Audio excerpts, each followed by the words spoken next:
کسی نے واصف علی واصف مرحوم سے پوچھا تھا کہ خوشی اور غم کیا ہے، تو اس نے بڑی خوبصورت بات کی۔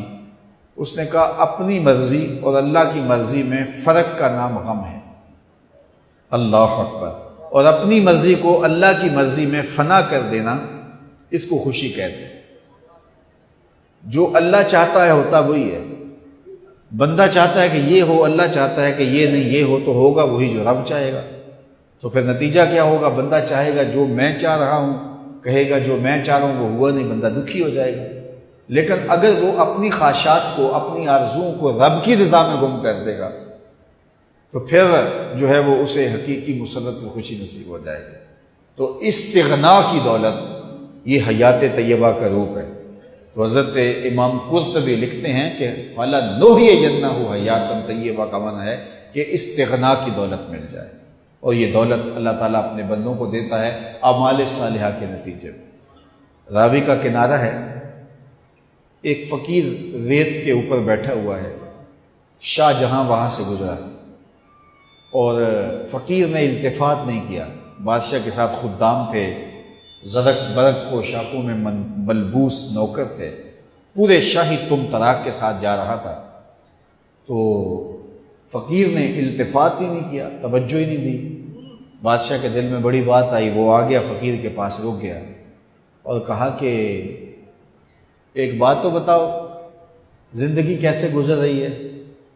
فقیر نے مسکرا کے کہا کچھ تیرے جیسی گزر رہی ہے، کچھ تیرے سے بہتر گزر رہی ہے۔ بادشاہ سمجھا کہ یہ مجھے پہچانتا نہیں ہے کہ میں کون ہوں، میری شخصیت کیا ہے، اسے کیا پتہ تخت و تاج کی زندگی کے کیا مزے ہیں، شاہی محلات کی آسودگیوں کا اسے کیا علم ہے۔ اس نے کہا مجھے جانتے ہو؟ کہا ہاں تم شاہ جہاں ہو، ہندوستان کے بادشاہ ہو۔ تو کہا پھر یہ بات کہہ دی، تمہیں نہیں پتا ہے کہ تخت و تاج کی زندگی کیا ہوتی ہے؟ آؤ میرے ساتھ چلو دہلی میں اور وہاں دیکھو کہ شاہی محل کے مزے کیا ہوتے ہیں۔ اللہ اکبر۔ اس نے کہا میرے لیے یہی بہتر ہے، تخت سکندری پہ وہ تھوکتے نہیں، بستر لگا ہے جن کا تیری گلی۔ ہارون الرشید گیا نا قبرستان کے قریب سے گزرا تو وہاں بہلول بیٹھا ہوا تھا۔ یہ مشہور مجاذیب میں سے ہے۔ مجذوب اس کو کہتے ہیں کہ تجلیات کے وفود سے جس کا شیشہ عقل ٹوٹ جائے، اس کو مجذوب کہتے ہیں۔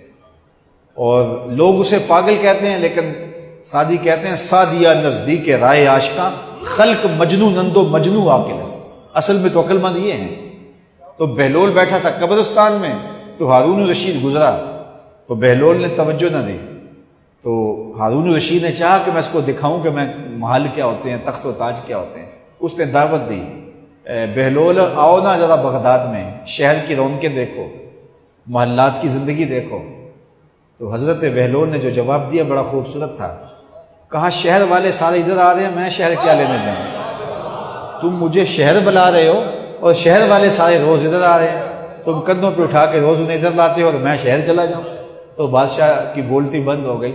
تو کہا کہ بتاؤ یہ تم نے جو کہا کہ کچھ زندگی تمہارے جیسی گزر رہی ہے، کچھ تم سے بہتر گزر رہی ہے، یہ بات میری سمجھ میں نہیں آئی۔ تو اس فقیر نے کہا کہ بادشاہ جب رات کو تم سوتے ہو تو پھولوں کی سیج پہ سوتے ہو نا، اور میں ریت پہ سوتا ہوں۔ جب آنکھ لگ جاتی ہے تو تمہیں بھی نہیں پتا ہوتا میں کہاں سویا ہوں، اور خبر مجھے بھی نہیں ہوتی کہ میں کہاں سویا ہوں۔ اس وقت تیری اور میری زندگی ایک جیسی گزر رہی ہوتی ہے، اور جب سحری کے لمحے ہوتے ہیں تم سو رہے ہوتے ہو، میں اٹھ کے مصلی بچھا لیتا ہوں، اور میری وہ زندگی تیری زندگی سے بہتر گزر رہی ہے۔ تو استغنا کی دولت اگر مل جائے فَلَنُحْيِيَنَّهُ حَيَاةً طَيِّبَةً، تو یہ ستھری اور پاکیزہ زندگی ہے۔ جو انسان اچھے عمل کرتا ہے اللہ اس کی طبیعت میں استغنا پیدا کر دیتا ہے۔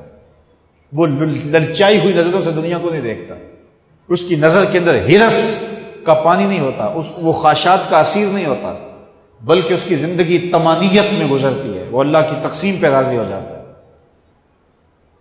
حضور نبی رحمت صلی اللہ علیہ وسلم کا ایک فرمان سنیے۔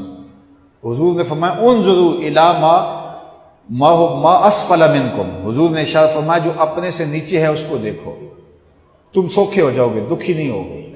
اپنے اوپر دیکھو گے تو دکھی ہو جاؤ گے، میرے پاس یہ بھی نہیں ہے، میرے پاس یہ بھی نہیں ہے، میرے پاس یہ بھی نہیں ہے۔ لیکن اپنے سے نیچے دیکھو، تم 5 مرلے کے مکان میں رہتے ہو تو دیکھو وہ بھی جو جھونپڑیوں میں رہتے ہیں، تو تمہیں سکھ ملے گا، تم وہاں آسودہ ہو جاؤ گے۔ لیکن تم 10 کنال کے بنگلے میں بھی رہتے ہو، لیکن آگے دیکھو گے کہ فلاں ایکڑوں میں رہتا ہے تو آپ کے لیے وہ بنگلہ بھی تنگ تنگ دکھائی دے گا۔ تو اوپر نہ دیکھو، نیچے دیکھو، نیچے دیکھو گے تو سوکھے رہو گے۔